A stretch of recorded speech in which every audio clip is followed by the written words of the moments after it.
Welcome into College Football Smothered and Covered. My name is Barrett Salih. I really appreciate you checking out the show. Still in its infancy, but we are making progress, a ton of momentum, and I thank you, the fans, for helping us out. Whether you're watching on YouTube, Rumble, listening on Apple, Spotify, wherever you consume your college football content, please share the show. Leave us a review. Let us know what you like.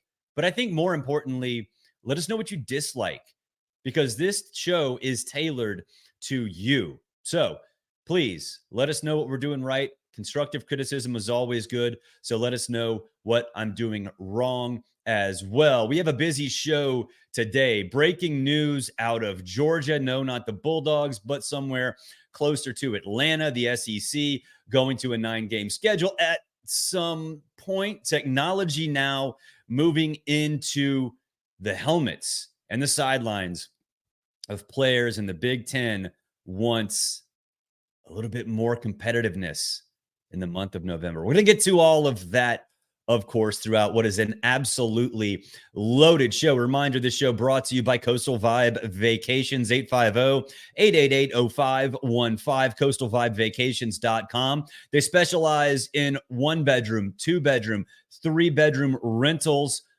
on Okaloosa Island between Fort Walton Beach and Destin, Florida. If you have not been there, restaurants, a pier with all kinds of kids games. You have all kinds of bars. It's great. And these resorts that Coastal Vibe Vacation specializes in, man, you're talking about 5 pools, all kinds of splash pads, tiki bars. They have everything. Coastal Vibe Vacations, 850-888-0515 or coastalvibevacations.com. Now, another problem, and this is now a problem.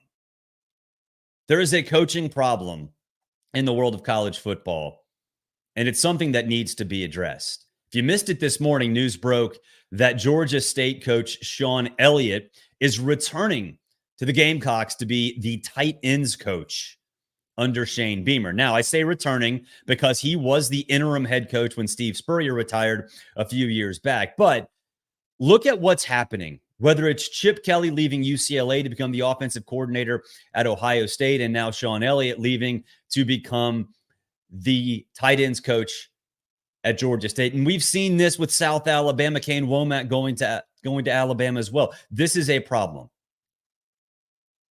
And I think the reason we have this problem is because of NIL. It's because of the transfer portal. And also it's because of money. An assistant coach in the SEC, assistant coach in the Big Ten, they make more money than being a head coach in Group of 5. Now, Chip Kelly left a lot of money, so exclude him from the issue. But Maurice Linguist, Kane Womack, and now Shawn Elliott, they're going to make more as an assistant in a Power 2 conference. That is, I think, one part of this, while everyone's going to freak out, and I get it, you're going to freak out. You should freak out. This is a problem. But the money is part of this, and it should be, because if I'm making over $1 million as an assistant, but I'm making $750 as a head coach somewhere, an extra $250, pretty darn solid, pretty good chunk of change. So there is the financial aspect of it, but that's not the real problem here. The real problem here is the new administrative responsibilities of a head coach. Chip Kelly's not going to want to deal with what he's been dealing with as a head coach. Shawn Elliott doesn't want to do it. Now, this is a lesser extent, obviously, because Georgia State's NIL budget and, all that stuff is a little different than one at the Power 5 level. But this has to change. And it goes back to something that I've talked about ad nauseum. All it takes is fixing the calendar. If you want to get rid of this coaching problem, and it's almost an epidemic at this point, a few simple changes to the calendar will do it. That's it. First things first, eliminate the early signing period. Make February great again, and put the only national signing day as the first Wednesday of February.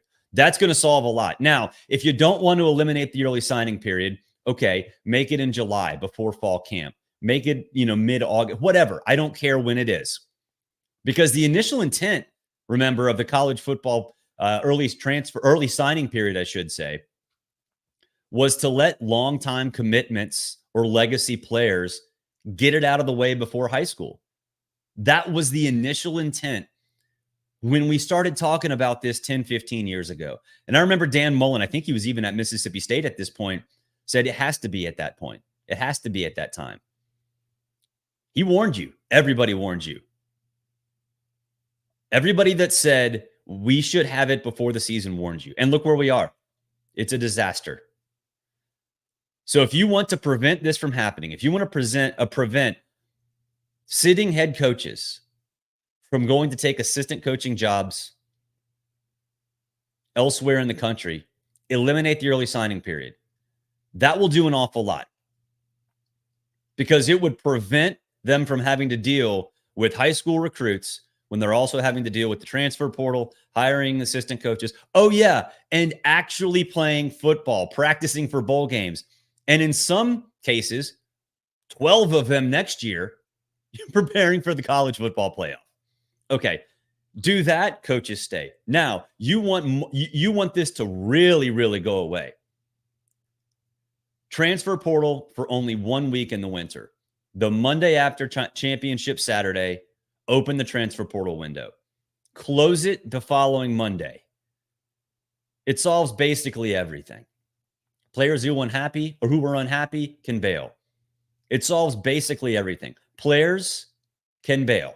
We're not going to have a Malik Murphy situation where he kind of hangs out for a little while and then has to leave his team before the college football playoff, right before practice starts. Everybody knows what's happening. I know the academic calendar plays into a little bit of this. Screw the academic calendar. I don't care. This is big business. All right. So coaches can get this out of the way. They can figure out who's in, who's out, build their roster. And that happens even before the first bowl game is played.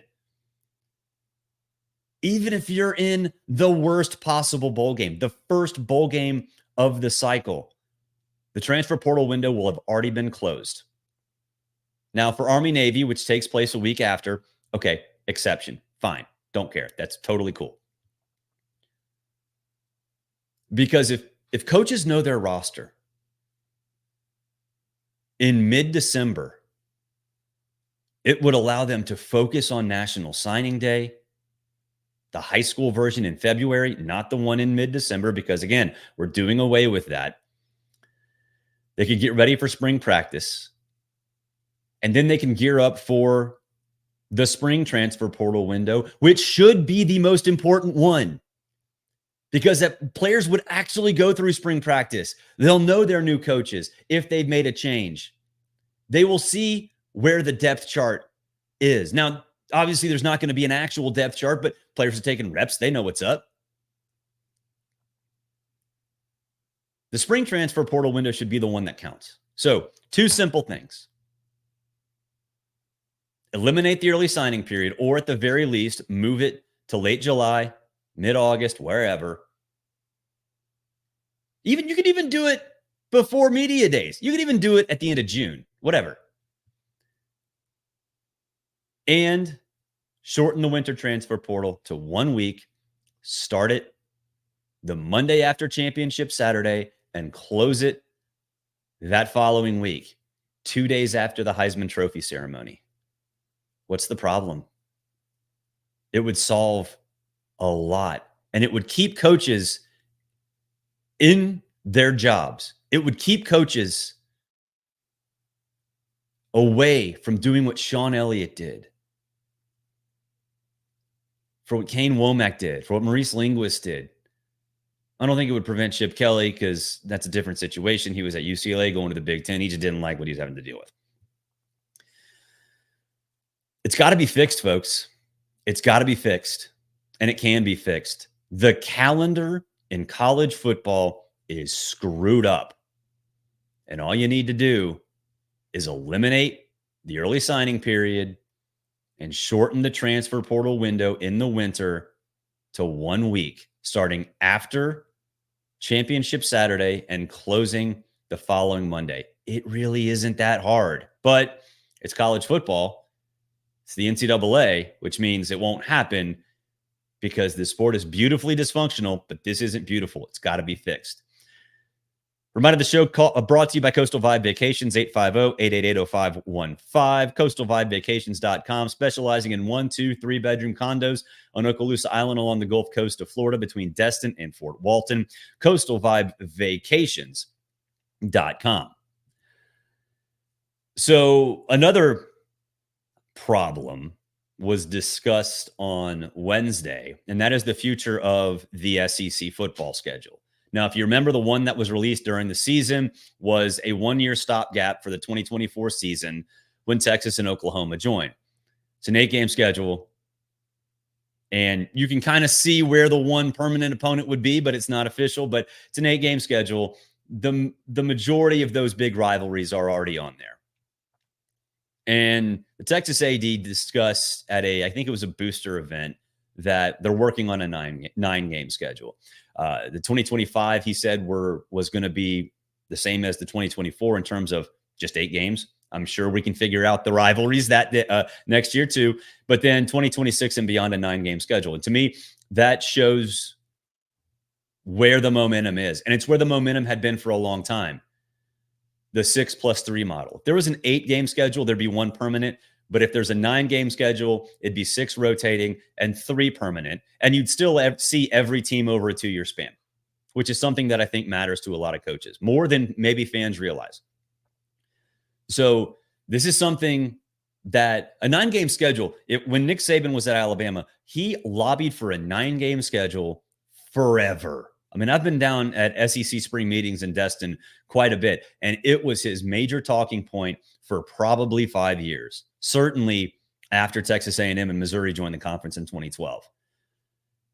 But then a couple years ago, I guess it was even last year this time, Nick Saban started to balk at that a little bit and said, you know what?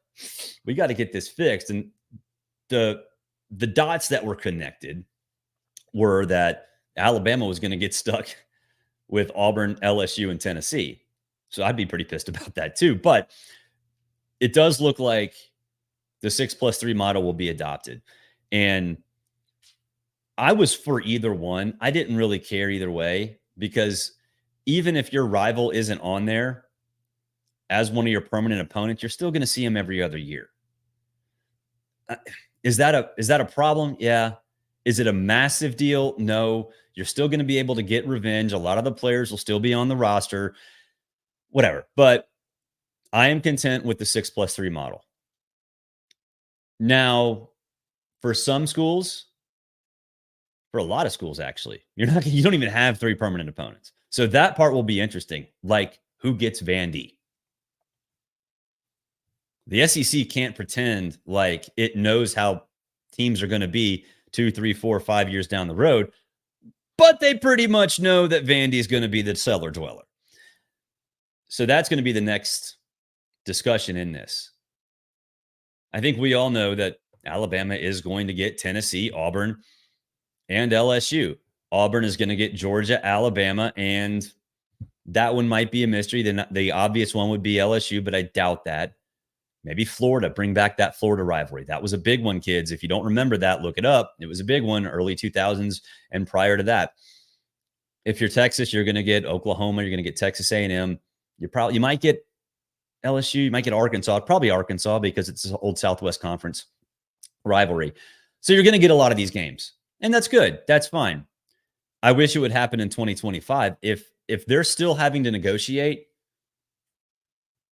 within the conference, then that's a problem, because this has been something that's been talked about ad nauseum. Now, what I think is actually going on here is that they're still working through all the buyouts.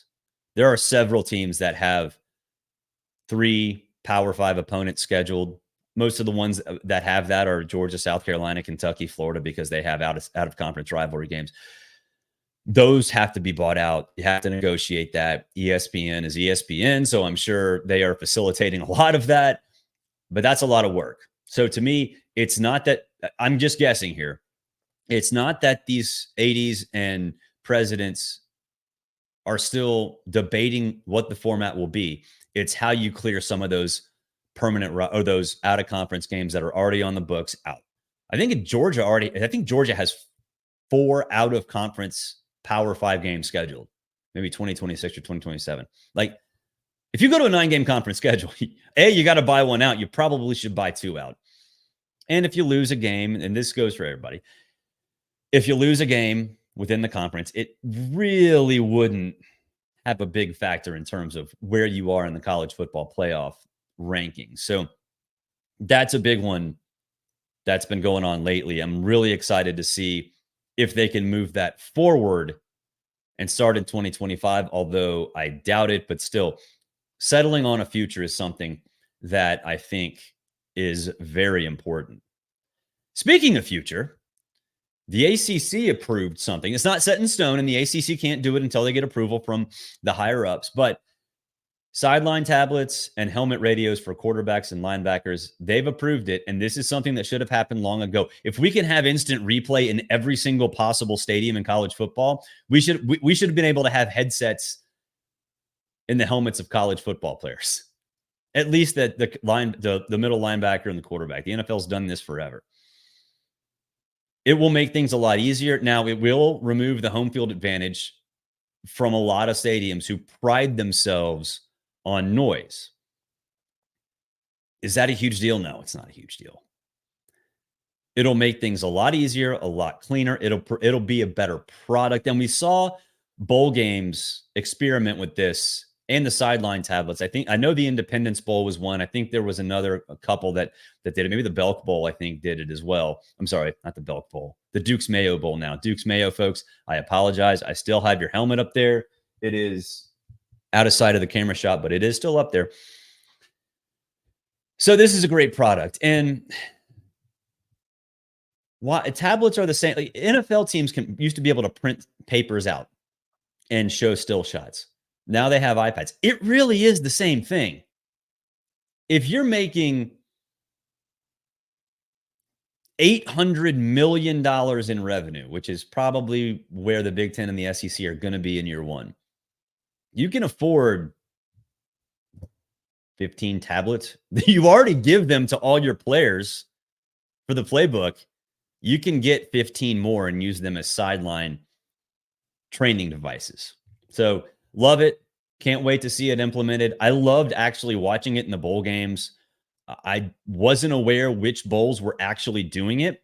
And when I saw the Independence Bowl, when I saw quarterbacks' hands up by their earpieces, I was dead set intent on watching that game to see how everybody dealt with this. And there didn't seem to be any problems. And look, if one headset goes out, it's the same if coaches' headsets go out. If one headset inside of a player gets damaged or whatever, then take the one away from the other player on the other side, the other quarterback or the other middle linebacker. Not a huge deal. We deal with it all the time in college football. All right. Next thing I want to deal with is the Big Ten. And Tony Petitti said in an interview with Adam Rittenberg of ESPN that he wants to ensure that November games are meaningful, not just in the Big Ten race, but obviously in the college football playoff race, because that elevates everything. A rising tide lifts all boats. And so in theory, yeah, I get it. In theory, this is a good idea. In practice, the execution of this actual idea is not going to work, especially in the Big Ten. All right. You have, from a name brand value, 5 teams at least that you can sort of look at and say, those are the good teams. Those are the high profile teams. We need to get them more exposure. And I'm talking about Ohio State, Michigan, Penn State, USC, Oregon, and Washington. Those are 6. My apologies. I went to Auburn. Math is kind of hard, but I went to 6. That's 6. That doesn't even include a year where Minnesota jumps or Michigan State jumps or Iowa jumps or Wisconsin jumps. Like, think about that. Wisconsin would be outside of that group. And this is a Wisconsin team that has entered the Big Ten championship game. I know that doesn't exist anymore, but has entered the Big Ten championship game with a chance to go to the college football playoff multiple times since the format was installed after the 2024 season, or 2014 season, I should say. You can't be in the business of guessing which teams are going to be good. Now, I know earlier in the show, kind of made fun of Vanderbilt because Vanderbilt's the cellar dweller in the SEC and has been forever and probably will be forever as well. But that's one team you can't sit there and tell, whether it be straight up or just from, implying. You can't tell, hey, Indiana, you're going to suck. We don't have faith in you. You can't say that to Nebraska and Matt Rule. And Matt Rule and Nebraska have a chance to elevate themselves at least into contention to be one of those top 6. You can't tell them that, because then what's the point? Plus, on top of that, if you're making a schedule for 2026 and you release them during the 2025 season, which is what a lot of these conferences do, A, it's going to be demoralizing to that team for the rest of the season, and B, you don't even know who's going to be on those teams. So I like the idea. And I know Greg Sankey has had this idea in the past before. He's vocalized it. The execution part of this is disrespectful, but I think more importantly, impossible. Because on top of that, let's just say you put those 6 teams. I'm talking about Ohio State, Michigan, Penn State, Washington, Oregon, USC. Let's just say, not a round robin, but you put a lot of those matchups in November. Guess what? You're going to be screwing yourself a little bit, because you might have a team that's undefeated going into November, lose 3 important games, and then guess what? They're out of the playoff. As opposed to softening the schedule, or at least just drawing them out of hat and likely softening the schedule and giving that team only 2 losses. A 10-2 Big Ten team gets in to the college football playoff. I don't think there's a person on the planet that disagrees with that. So Tony Petitti I like him. I think he's doing a very good job so far. He obviously has a background with the inner workings of the broadcast side and the distribution side of college athletics, and that is important, clearly, with what this proposal or what this idea would do to ratings. But you can't do it. You just can't do it. And I think from a fan perspective, that would be disappointing, because I think we all want that, right? It'd be awesome to watch Ohio State play Michigan at the end of the season, USC in the beginning of November, and whoever, pick one. Washington, Oregon in the middle of November. But I mean, if you're the head coach of that team, you're like, damn, Tony, you're trying to knock us out of the college football playoff? And at the same time, the have-nots are going to be like, what the hell are we even doing at the end of the season? I mean, I know the Big Ten has rivalries all over the place, and they have like 546 different trophies, several of which are an axe, which, sidebar, very cool. I like weapons as trophies. But you can't sit here and do this. You can't tell them that they have no chance. That's not, from a realistic standpoint, you can't do it. From an execution standpoint, you can't do it. And from a morality standpoint, you can't do it. That will do it for college football smothered and covered. Appreciate you guys checking out the show. Side note, this weekend and early next week, it will be audio only for this show. Headed out to Telluride, Colorado. If you're going to be out in Telluride, Colorado, hit me up on DM. We can go catch a few runs together, hit a little bit of powder together. But it will be audio only early next week. So if you're following on YouTube, hey, you can still follow. Tell your friends, but it won't be there. It'll be there, actually. It will be there, but it'll be one of those audio wave sort of audiogram things and still be the entire show, but it will not be what you expect on YouTube and Rumble. I will talk to you guys on Friday, and there will be a weekend feast best of show that goes up on Saturday. You guys enjoy your weekend, and I will talk to you from Colorado if something breaks or if there's something Very important. Coming up next week. Y'all have a good Thursday.